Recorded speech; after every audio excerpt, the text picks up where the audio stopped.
Up next, presidential politics and the candidate who says he's being ignored by the media. We'll talk with Texas Congressman Ron Paul in a moment. But there is other news, and joining us now from Houston, Texas, and continuing our 2012 one-on-one series is Republican Congressman and presidential candidate Ron Paul. Congressman, welcome back to Fox News Sunday, sir. Thank you, Chris. Good to be with you. You just heard Director Fugate talk about all of the things that FEMA is doing to help people in the path of Irene. But you talked a couple of days ago about that we should do things the way we did all the way back in 1900. Let's take a look at what you said. FEMA is not a good friend of most people in Texas because all they do is come in and tell you what to do and can't do. You can't get in your houses, and they hinder the local people, and they hinder volunteers from going in. So there's no magic about FEMA. Congressman, you would really, at this point, do away with FEMA and all the things it's doing to help hundreds of thousands of people along the East Coast?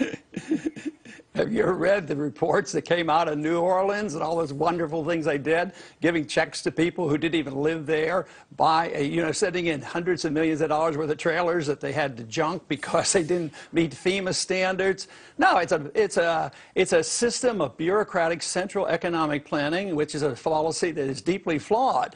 So no, you don't get rid of something like that in one day. Matter of fact, I've had this position for a long time, and the people kept re-electing me, and I have a coastal district. But I've also suggested that there's different ways to finance this, too, because actually FEMA is in big trouble financially. Their flood program is about $20 billion in debt. So it's deeply flawed. But even back then when I refused to vote for the bailout money, because we didn't have any money. I mean, this idea that the government could just bail out everybody and vote for money. But I proposed that we save $1 billion from the overseas warmongering, bring half that home, put it against the deficit, and yes, tide people over until we come to our senses and realize that FEMA has been around since 1978. It has one of the worst reputations for a bureaucracy ever.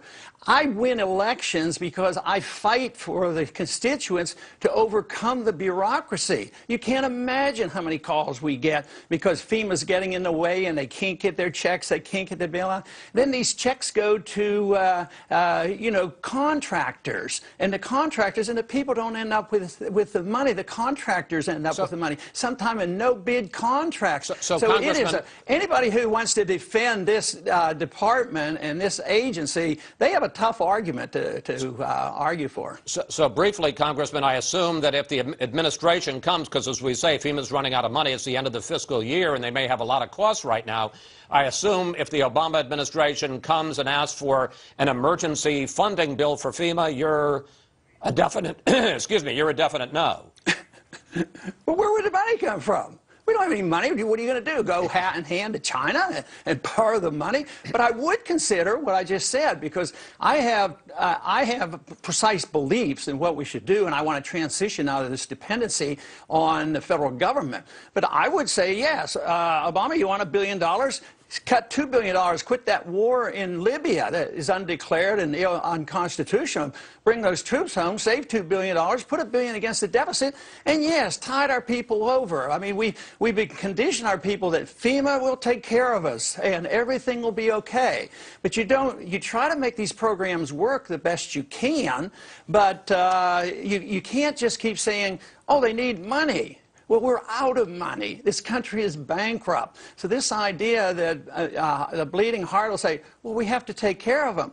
I mean, the whole idea of FEMA is a gross distortion of insurance. Matter of fact, FEMA creates many of our problems because they sell the insurance because you can't buy it from a private company, which means there's a lot of danger. So we pay people to build on beaches, and then you have to go and rescue them. So it's so far removed from the market and the understanding of what insurance should be about. Insurance should measure risk. It shouldn't be a bailout program endlessly and encourage people to make mistakes. And that's what we continuously do in the flood-prone areas. Congressman, and you've expressed them here, your libertarian views are certainly somewhat unconventional, but they have picked up growing support in this race. And let's take a look at the numbers if we can. The latest Gallup poll shows you in third place in the GOP presidential race with 13% behind Perry and Romney, but ahead of Bachmann and all the other candidates. And in a matchup with President Obama, you're now basically even at 47% to 45%. Question, what's going on here? Why are you gaining such traction this year? Well, because it's a good idea, and it's the American ideal. But I'm fascinated with your word unconventional. Isn't it strange that we can apply that term to freedom and liberty and the Constitution, limited government, and a balanced budget? You're proposing this unconventional idea of government.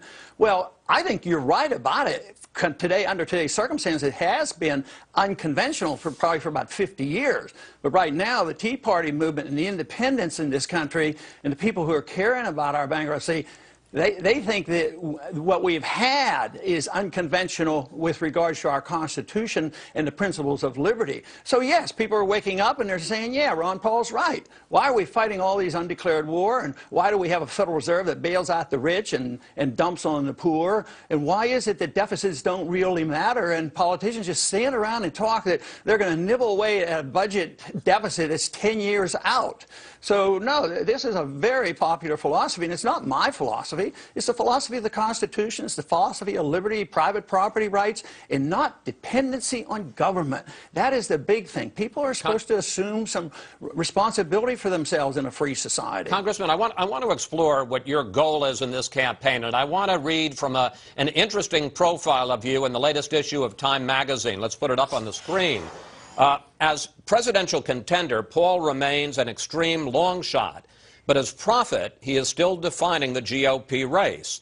Paul's allies say he's more interested in influence than political power. He does not have a great personal desire to be the president, says Jesse Benton, Paul's campaign manager. My question is, are you in this to win it, or is it enough for you just to shape the debate? Yes, I'm in it to win it, and you're absolutely right. I do say that I'm more interested in influence and power. Matter of fact, as president, I would reduce the power of government. I wouldn't seek it. I would never take the power from the Congress. I would not go to war without congressional approval. So yeah, I resent the power that has galvanized in the executive branch, in the judicial system, and I would want to shrink the size of government. So that is exactly right. But that doesn't mean I don't want to win. It means I want a new approach, you know, at least from current standards, for the presidency. I want to obey the Constitution and follow its very great restrictions on the government. The Constitution was written to restrict the government, not to restrict the people. Now it's turned around. We use government to restrict the people in all manners. So I would like to reverse that. Let's turn to foreign policy, which you've addressed a couple of times already in this conversation. While most people celebrated the toppling of Libyan leader Gaddafi this week, you did not. You said this: the current situation in Libya may be a short-term victory for empire, but it is a loss for our American republic. Worse still, Gaddafi's successor is likely to be just as bad or worse than Gaddafi himself. Question, you really don't think that getting rid of this murderer, as Reagan called him, the mad dog of the Middle East, the architect of Pan Am 103, you don't think getting rid of Gaddafi is a good thing? No, I think it's a good thing. I think it's the way we did it. But why is it that we started doing business with him 5 years ago? Was that a good thing? I think that was silly, too. But was it a great thing to get rid of Saddam Hussein? Yes. But do we have a great result in Iraq? No, we've delivered Iraq to the Iranians.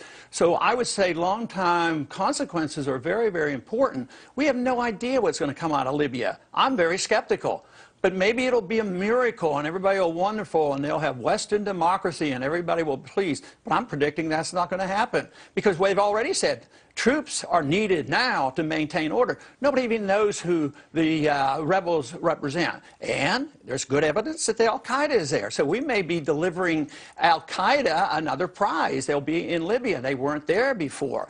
And also, the Al-Qaeda is in Iraq now. So these unintended consequences of our foreign policy are so overwhelming. Logic tells us that we shouldn't be dealing with our foreign policy in this manner. We should be dealing for national security in defense of our country and not pretending that we can pick the dictators around the world. It's been very unsuccessful, and American people are waking up to this. The one telltale sign of of the support I'm getting is because of my foreign policy, I get more donations from active military duty people than all the other candidates put together, which tells me a lot and should tell the American people a lot. And having been in the military for 5 years, believe me, I have a little bit of understanding.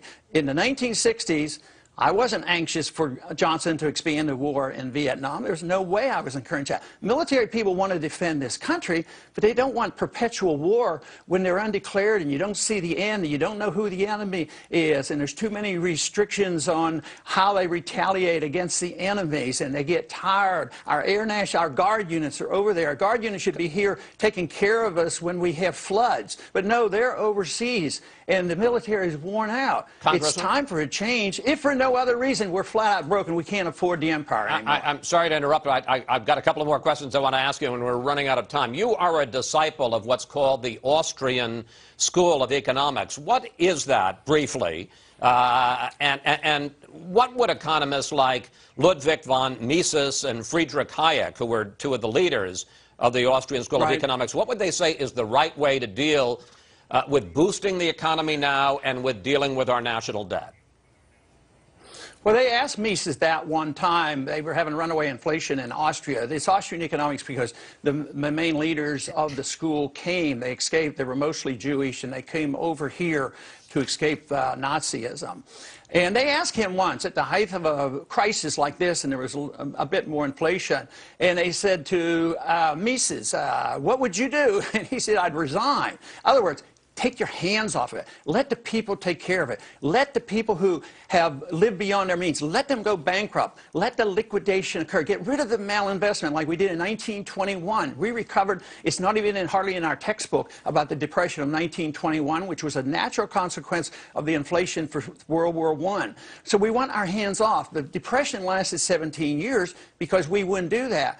Japan has had hands-on. They've been in the doldrums for 20 years. So, and we're now into this one. It's a lot more than 5 years. We're basically been over 10 years that our economy has been slipping. So they would say, hands off, give us a sound currency, free up the markets, property rights, enforce contracts, make sure people go bankrupt when they're bankrupt, and don't bail out their buddies. Don't let the Federal Reserve create money out of thin air and bail out their buddies. But the most important thing about Austrian economics is the artificially low interest rates, which cause business people, savers, and consumers to do the wrong things. They make mistakes. So it's sort of like a price control that causes all the problems. And Congressman, we have less than a minute left. Fed Chairman Bernanke announced this week that he is not going to take any immediate action to boost the economy. Do you think that your criticism, which is now being echoed by some other Republicans, both in the presidential race and in Congress, do you think your criticism may have led him to pull back? Well, he really hasn't pulled back. Symbolically, he has, and he's not having another QE3. But he has maintained that he will keep interest rates low for up until 2013. He can't keep interest rates low without monetizing debt, because if somebody else doesn't buy it, he has to buy it. So he's continuously quantitatively easing. So Greenspan did that when he held interest rates too low, too long, and he was instrumental in creating the bubble. So it is not a big change in things. He at least, but he sort of said, oh, it's up to the Congress. You know, if the Congress, it's all Congress's fault. They need to deal with this because he's sort of throwing up his hands. But all he needs to do is quit monetizing debt. Interest rates would go up and Congress would be forced to cut. That is why gold backing a currency, a gold standard, restrains big government. Governments can't spend endlessly for entitlements, and they can't spend by deficit financing to fight these endless wars. Congressman Paul, we're going to have to leave it there. We want to thank you so much for joining us and for the economics lesson as well, sir. Always a pleasure to talk with you, and we'll see you on the campaign trail. Appreciate it, Chris.